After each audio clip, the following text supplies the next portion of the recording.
جانتے ہیں آپ اپنے نفس امارہ کو روکنے کا سب سے بہترین آلہ بھوک ہے. بھوک.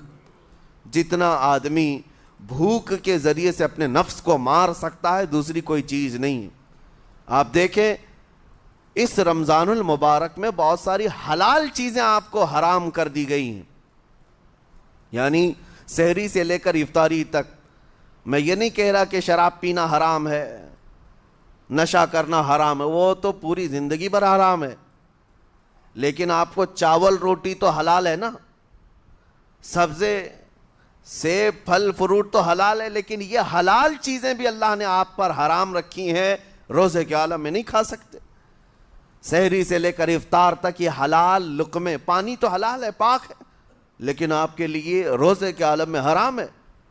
اسی طرح شادی شدہ مرد اپنی عورت کے ساتھ زندگی بھر کبھی بھی جمع کر سکتا ہے, رات میں سو سکتا ہے, لیکن حالت روزہ میں وہ حلال کام بھی حرام ہے. حلال کام بھی حرام ہے, اپنی عورت سے جمع کرنا حالت روزہ میں کیوں روکا گیا؟ کھانا پینا بھی حلال تھا, عورتوں کے ساتھ شباشی بھی حلال تھی, لیکن روزے کے عالم میں ان حلال چیزوں کو روکا گیا. تو آپ سوچ سکتے ہیں اس چیز کو, سوچ سکتے. وجہ یہ ہے کہ حلال چیزوں سے آپ کو روک کر بڑے حرام چیزوں سے بچانا مقصود ہے. آج اگر اپنے آپ میں اتنا کنٹرول کر لے جاؤ کہ چند حلال چیزوں سے دن بھر بچ سکتے ہو, انشاءاللہ رمضان کے بعد بڑی حرام چیزوں سے بھی اللہ آپ کو محفوظ رکھے گا. میرے عزیزو, برا ہے ان لوگوں کا جن کو میرے آقا صلی اللہ تعالی علیہ وسلم نے دعائے ہلاکت فرمائی. اس سے بدنصیب کوئی ہو سکتا ہے جن کے لیے رسول رحمت صلی اللہ تعالی علیہ وسلم کی دعائے ہلاکت ہوئی ہو؟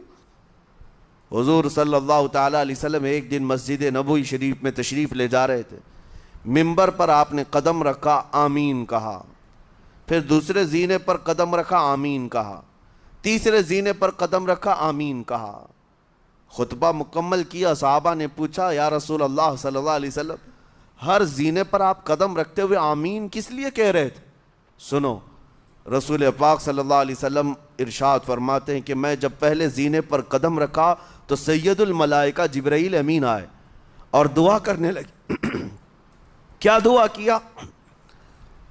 یوں کہا, یا رسول اللہ صلی اللہ علیہ وسلم, وہ شخص ہلاک و برباد ہو جائے جو آپ کا نام سنے اور پھر اس کے بعد درود نہ بھیجے. حضور فرماتے میں نے آمین کہا. حضور کا نام سنتے ہی آپ کی زبانوں پر درود آ جانا چاہیے. اللہم صلی علی سیدنا محمد وآلہ وصحبہ وبارک وسلم. میرے آقا فرماتے ہیں دوسرے زینے پر قدم رکھا تو جبرائیل امین نے یوں کہا, یا رسول اللہ صلی اللہ علیہ وسلم, وہ شخص ہلاک و برباد ہو جائے جو زندگی میں اپنے ماں اور باپ میں سے کسی ایک کے بڑھاپے کو پایا اور ان کی خدمت کر کے جنت نہیں حاصل کر سکا بلکہ ان کو ایسے ہی چھوڑے رکھا, ایسا شخص برباد ہو جائے. حضور فرماتے میں نے آمین کہا. پھر جبرائیل امین نے کہا تیسرے زینے پر قدم رکھتے ہی. میرے آقا فرماتے ہیں جبرائیل نے یوں دعا کی کہ اے اللہ کے رسول, وہ شخص ہلاک و برباد ہو جائے جو رمضان کا مہینہ پایا لیکن اس کا ادب نہیں کر سکا, اس کا احترام نہیں کر سکا. حضور فرماتے میں نے اس پر بھی آمین کہا. جس کی ہلاکت کے لیے جبرائیل امین دعا کر رہے ہوں اور اس دعا پر سید الانبیاء آمین کہہ رہے ہوں, ایسے شخص کی بربادی کا کیا انجام ہو سکتا ہے؟ وہ کتنا بد نصیب ہوگا.